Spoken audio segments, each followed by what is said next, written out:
Live with Peter Navarro, the president's assistant for trade and manufacturing, about the efforts to fight the coronavirus. But first, my open. Life or death is not political. I'll say it again. Life or death is not political. When you're in a crisis where the issue of greatest consequence is at stake, neither you nor I give a darn about politics. We care about what's going to save us, our families, and our country. America is coming together from a very disturbing hyper-partisan divide where we finally see the commonality we all share. We need to keep that momentum going and move together as a family, the American family, fighting a common enemy. We're all in the same situation. No one's exempted, sheltering in place to protect others and ourselves. Many suffering economically and emotionally. Many of us lonely, looking to entertain ourselves with the simplest of things. Some of us frightened, distressed, filled with apprehension, worried about when this will end. All of us aching to get back to normal, whatever that may be. So why does everything have to be political? He's the commander-in-chief at the helm in this war, making the tough decisions, working with his staff at breakneck speed every day, answerable to a barrage of questions by the mainstream media. And in addition to bringing together the best and the brightest, he requires that they do the same. Yet the left and the mainstream media instinctively disagree with anything he says. It's a gut reaction. The president, his denial at the beginning was deadly. As the president fiddles, people are dying. Every single day berating people, lying. How much more? How many people have to die? It doesn't matter that he's right, that it makes sense, or whether what he promotes actually works. He's just got to be wrong. So he's wrong. He's a liar, and he's full of it. But what if he's right? What if what he's done has worked, or what he says is working?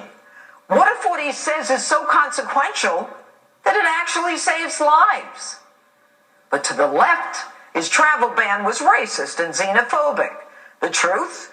It happened within 10 days of the first reported case, and it saved lives. Then, hydroxychloroquine became the new battlefield, where objections were fast and furious.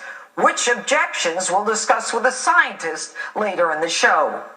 The president, though, made it clear. I just think it's something, the expression, I've used it for certain reasons. What do you have to lose? What do you have to lose?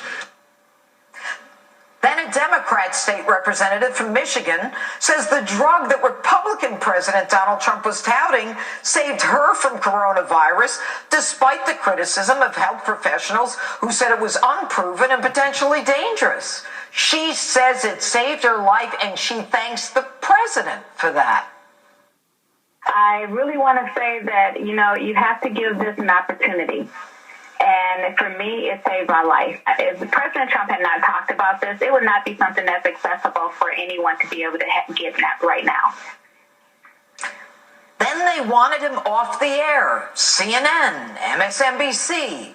As if the commander-in-chief in a war, albeit an invisible one, shouldn't give press briefings to an anxious public. Then he wasn't doing enough. So he brings in the naval ships, the Mercy and the Comfort, ahead of schedule as they scoffed at his ability to even get it done in the first place. He actually dredged the ocean floor to get the ships in. The truth, though, those ships on both the East and West Coast are now virtually empty. Things are changing. More people are being discharged, thank God, than admitted. People are coming off ventilators. Now the president is faced with the reopening of our country. When, how, in phases, in different parts of the country. How he'll do it, we don't know.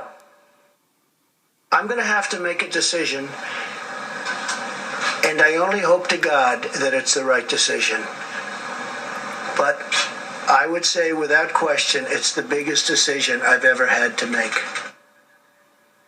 Let's hope that America doesn't engage in the partisan media negativity and instead holds together and holds fast to our commonality, remembering what we went through so that we can come out of this as one nation under God, indivisible, with liberty and justice for all.